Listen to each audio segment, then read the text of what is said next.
Ikaw lamang sasambahin, paligid man ay magdilim, Jesus. Kahit may suliranin man, lagi kang aawitan, ikaw lamang. Kahit kailan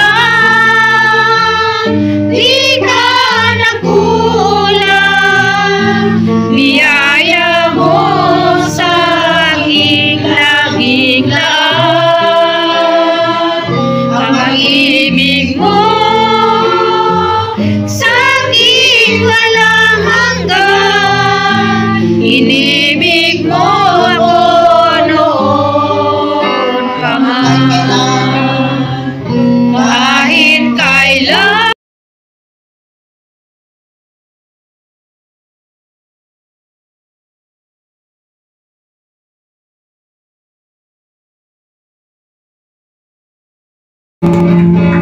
sinabi ng Diyos, mahalaga ang buhay ko. Ano sinabi ng Diyos?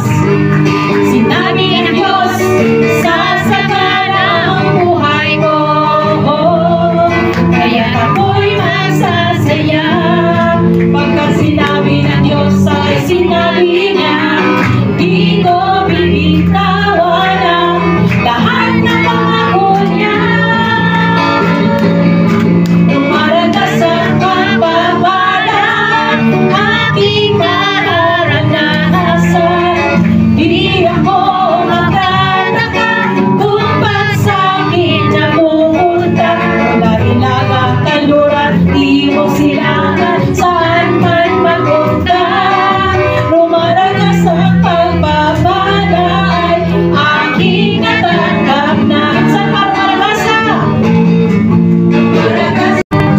ikaw lang ang sasambahin, paligid man ay madilim, Jesus. Kahit may suliranin man, lagi kang aawitan, ikaw lamang. Kailan di ka nagkulang, biyaya mo sa aking laging lahat. Ang pag-ibig mo sa akin walang hanggan, inibig mo ako noon pa man. Ikaw lang ang pag-asa, ikaw lang ang sasambahin, paligid man ay magdilim, Jesus. Kahit may suliranin man, lagi kang aawitan, ikaw lamang. Kahit kailan di ka nagkulang, biyaya mo sa aking laging lahat. Ang pag-ibig mo sa akin walang hanggan, inibig mo ako noon pa man. Kahit kailan. Yes, Lord! Yun!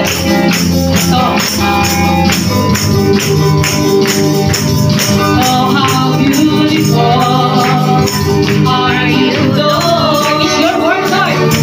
It's your word! It's your love! It's your love, oh Lord, oh, how glorious are you, Lord! It's your power! It's your power! It's your wrong that saved me, oh God! That saved me and rescued me and rescued me. Just a moment there, set me free.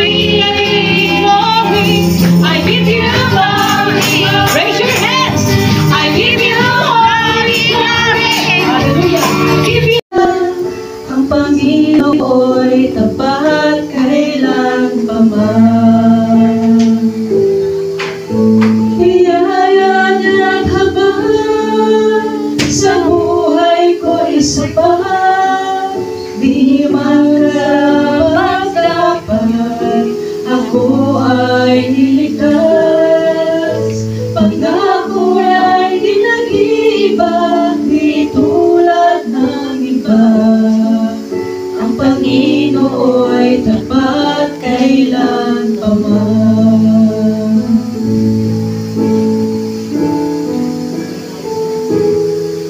Sa Panginoong Hesus, among titiwala sa biyaya niya habang buhay ko ay may kalinga sa pagsubok.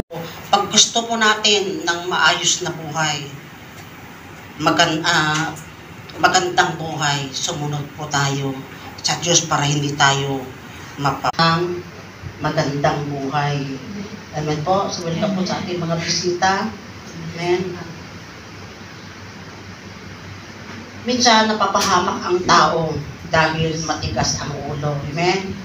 Na ang pag-church ilang oras lang, amen. Sinisikap natin 1.5.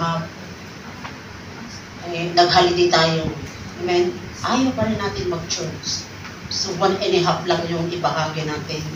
Di natin alam na pag tayo ay nag-church, tayo ay sumusunod sa kalooban ng Diyos at tayo ay nagkakaroon ng magandang buhay. So, hindi ibig sabihin na kung nag-church na tayo, walang pagsubok, mas maraming pagsubok. Kaya nga lang, mas malakas nating. Anda na ba tayo, ano ba yung gagawin po ng paano ba tayo magkaroon ng magandang buhay?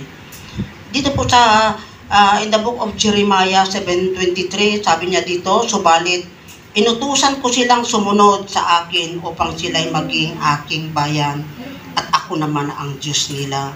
Sinabi kong mamuhay sila ayon sa ipinag-uutos ko at sila'y mapapanuto. Sabi niya po dito. Ito po yung sabi ni Yahweh sa mga taga-Israelita. Amen? Inutusan niya ang mga Israelita na sumunod sa Kanya upang sila'y Kanyang bayan at ang Diyos naman ang Diyos nila.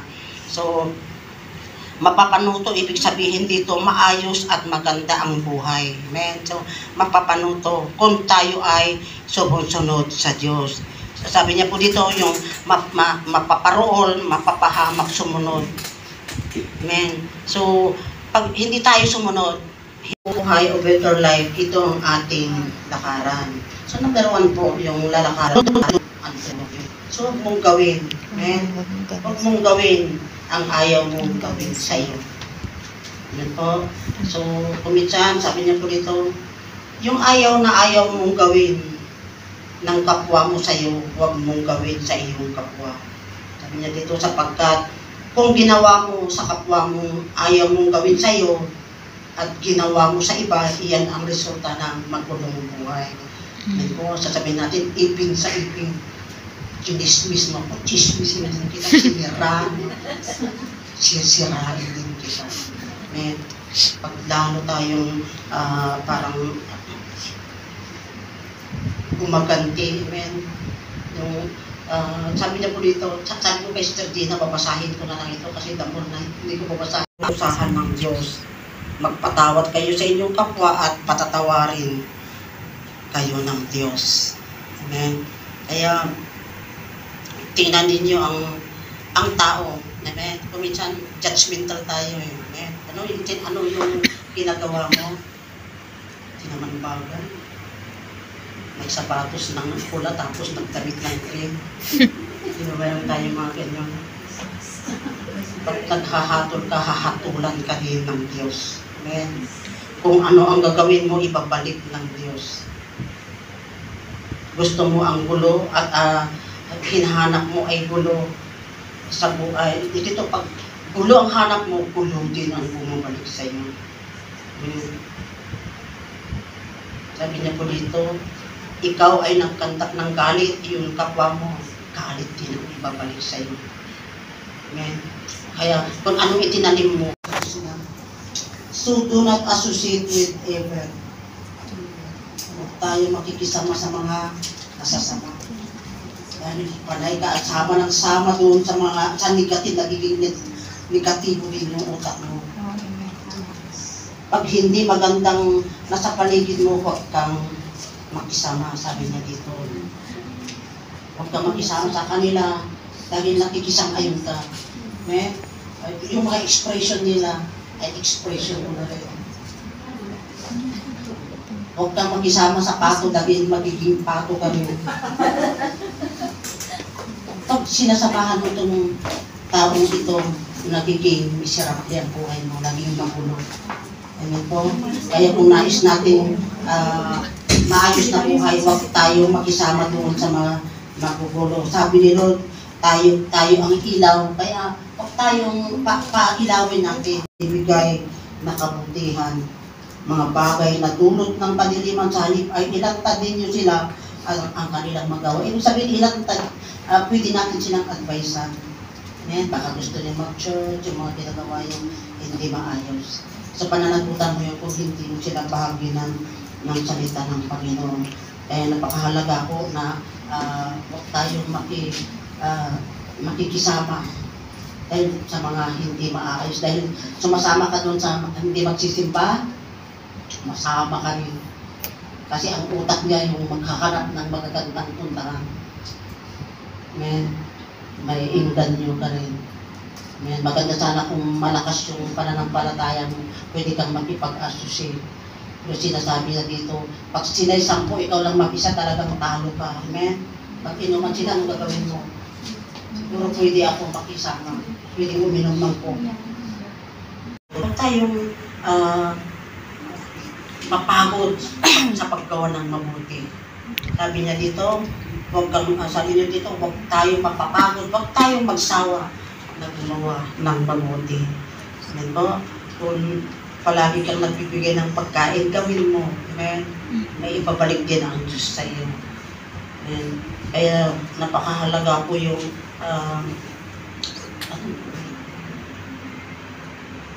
sabi niya po dito sa 2 Thessalonians 3:13, mga kapatid, huwag kayong magsasawa sa paggawa ng mabuti. Gumawa ka ng mabuti. Minsan sinisiraan ka. Di ba nakakapagod ng gumawa ng mabuti? Tama ba yung ano ko?